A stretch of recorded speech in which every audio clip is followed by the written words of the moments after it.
What's up, everyone? This is Andrew from FanShare Sports, and today we're going to take a quick look at FanShare Pro. So if you're not already a FanShare Pro member, we wanted to do this tutorial video to get you familiar with the tools and the benefits of using FanShare Pro. So we like to think it's the most comprehensive source of DFS ownership trends for PGA in the industry, and you have a lot of information on a single platform here, all at your fingertips. So let's dive right into it. The default page here in FanShare Pro is our ownership trends dashboard. So in one quick view, you can see which golfers are getting the most buzz across the DFS industry in any given week. So this week, we're looking at the Greenbrier Classic. We see right away at the top of the list, Russell Henley is our most tagged golfer this week.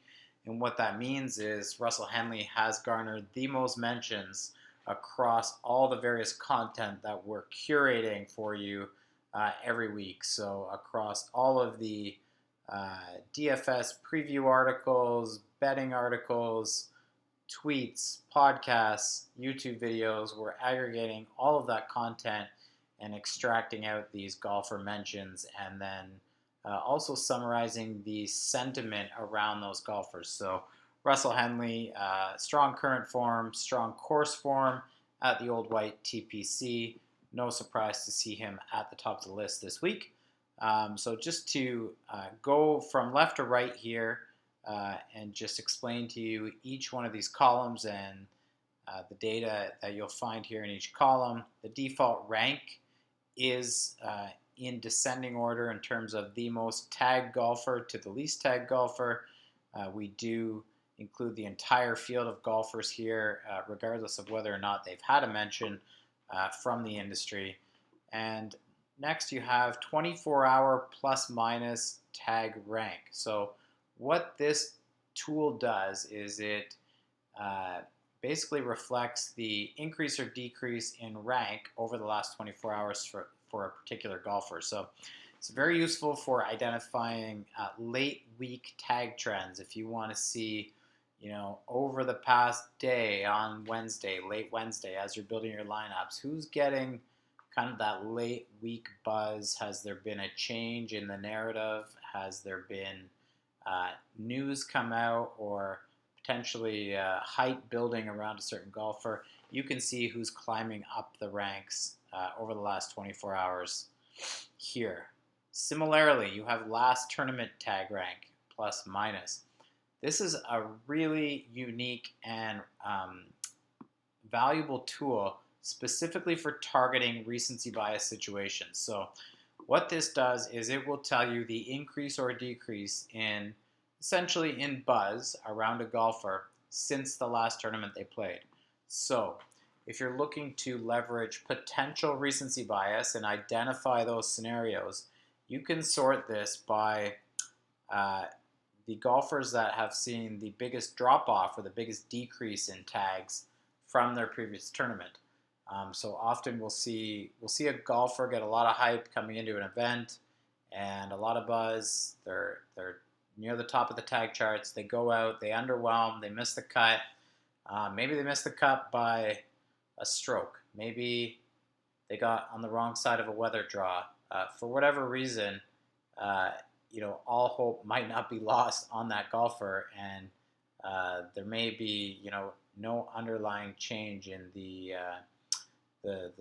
sort of general narrative around that golfer. So if you want to get back on the horse, so to speak, and go back to that golfer the following week, chances are you will usually get him at much lower ownership, and it could be an opportunity to gain leverage on the field with a sneaky play.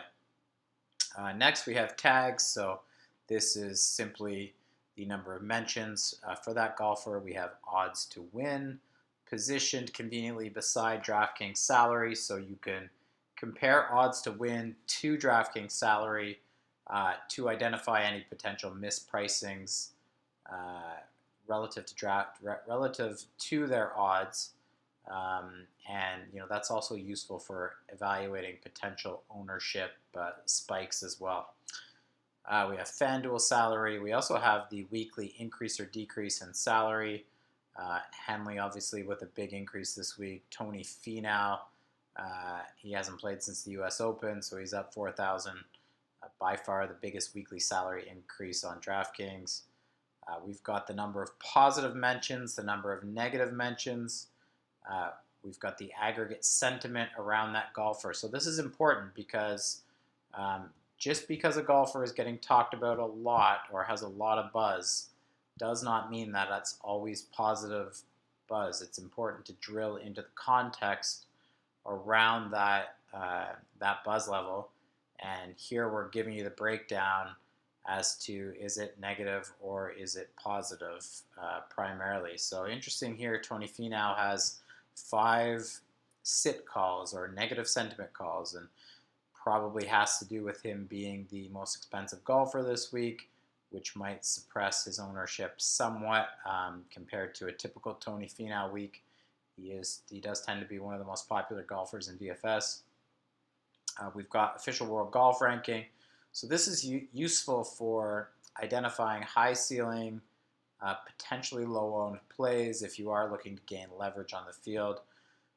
You can sort this by official world golf ranking and just go down the list here. You know, Bubba, no surprise, he's 4th in tags. Phil Mickelson, 20th in the world, but very mixed sentiment around Phil this week. So it looks like the industry may not be jumping in with Phil this week. Scrolling down, Kevin Kisner, 33rd ranked golfer in the world. Only one positive mention this week across the entire industry. T46 in tags, so projected for 2% ownership. Is it a Kevin Kisner week? I'm not sure, but if you want to play him, you're pretty certain to get him at really low ownership. And Kevin Chappell as well here, 58th ranked golfer in the world, projected for less than 10% ownership. So, this isn't always going to work out, but it is another data point you can use to target low-owned guys. So we also have our projected ownership column, as discussed. This usually goes live Wednesday mornings, so that's when the trends tend to crystallize and we have the highest quality data at our disposal to make our projections. We've also got tee times, so in some weeks you might want to favor a certain wave based on weather conditions. So you have the ability to do that with tee times. We have the DraftKings salary filters. If you want to filter all of this data by a particular salary range, same for FanDuel. You can also export all of this if you want to show 100 rows here in one view. You can do that. So you don't have to page through the table. You can export it all to a CSV to build your own models. So a lot of different functionality here in FanShare Pro. We also have trending topics. So not only do we tell you which golfers are getting the most buzz every week, we tell you the stats and the narratives getting the most buzz. So birdie or better is the most mentioned stat on the week. Strokes gained approach, it's always in the top 5, and so on and so forth. So that gives you a sense of how the industry as a whole is viewing the golf course week in, week out, and where the discussion is being focused.